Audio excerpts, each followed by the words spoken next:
Overall గా మీరు అన్ని కూడా చాలా పర్ఫెక్ట్ గా చేశారు మా వాళ్ళు. I'm very happy. First time నా లైఫ్ లో ఇంత ప్రాంప్ట్ గా, ఇంత ఉత్సాహంగా అందరూ కూడా కమిటెడ్ గా, ఒక పక్క వర్షం పడతా ఉంటే చెట్టు పడిపోతే చెట్టును క్లియర్ చేశారు.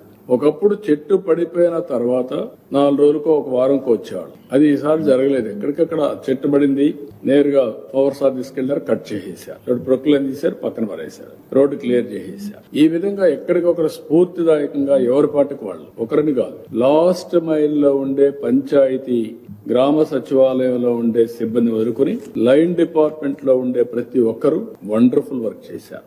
అమేజింగ్ ఎక్స్పీరియన్స్ నాకు. నేను చాలా సార్లు నేనే వెళ్లేవాడిని, చేసేవాడిని, మళ్ళా వచ్చేవాళ్ళు, అన్నీ అయ్యింది. నేను పోయి చూసినప్పుడు ఎక్కడికక్కడ ఈ క్యాంపులు పెట్టినప్పుడు, రిలీఫ్ క్యాంపులు పెట్టినప్పుడు కూడా వెరీ గుడ్ ఎక్స్పీరియన్స్.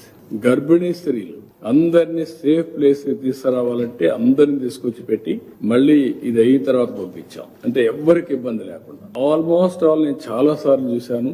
గర్భిణీ స్త్రీలు అయితే చాలా, ప్రెగ్నెంట్ లేడీస్ చాలా సఫర్ అయ్యారు. అలాంటివన్నీ పర్ఫెక్ట్ గా కూడా చేశాం.